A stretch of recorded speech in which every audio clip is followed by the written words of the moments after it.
नमस्कार मंडळी. तर पार्लरमधून आल्याच्यानंतर खूप दिवसांनी मॅगी बनवली होती. मॅगी खाल्ली आणि मग घराच्या साईडला जरा इथे साफसफाई करत होतो आम्ही दोघं, कारण तिथे भाजी टाकायची होती आम्हाला. हे लाल भोपळ्याचं आहे झाड, ही भेंडी आहे, ही पण भेंडी आहे, ही आहे हळद,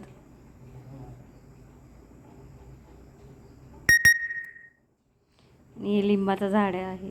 त्याला लिंब आली बरीचशी, पिवळी पण होतात, काही मोठे होतात, काही लहान आहेत. ही पपईचं आहे. इथे आमच्या इथे बरीचशी आळू पण होती, पण आता एवढीच राहिली आहे. नंतर मी ती जमीन चाळत होते व्यवस्थित, तिथे बिया टाकण्यासाठी धना मेथी. ह्या गवारच्या आहेत बिया, त्या वाळलेल्या शेंगांमधून बी काढते मी. त्याच्या बाजूला ही मेथी आहे, त्याच्यानंतर या बाजूला हा धना आहे आणि ही भेंडी आहे. तर हे सगळं मी इथे लावणार आहे आता, एक एक करून एकेकाची वेगवेगळी लाईन अशी बनवणार आहे. तर इथे मी आता सुरुवातीला या कॉर्नरच्या लाईनला गवार लावते आहे, एक एक करून, एक एक बी करून लावली की ती बरोबर उगवते.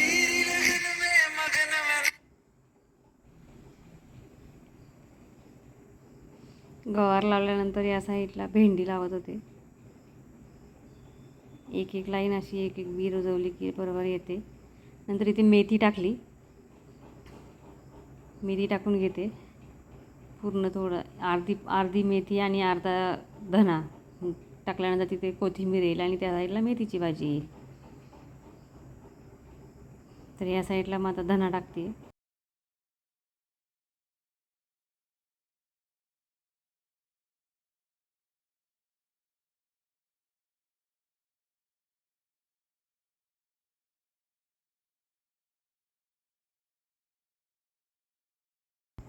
तर इथे मी लाईन करत होते कांदे लावण्यासाठी, थोडीशी जागा राहिली म्हणून तिथे हे कांदे लावते.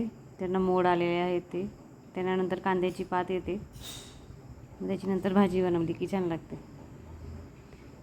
म्हणजे असे कांदे वाया जाण्यापेक्षा खूप छोटे छोटे कांदे आहेत ते, एवढे छोटे चिरत नाही आपण, म्हणून ते लावून टाकते जमिनीमध्ये, म्हणजे त्याला पात येईल. इकडे मेथी आणि धना टाकला तर ते खुरप्याने चाळते जरा, म्हणजे जमिनीखाली जाईल, मातीत सगळ्या बिया मिक्स होतील आणि मग तिथे धना मेथी उगवेल व्यवस्थित पाणी शिंपडलं की.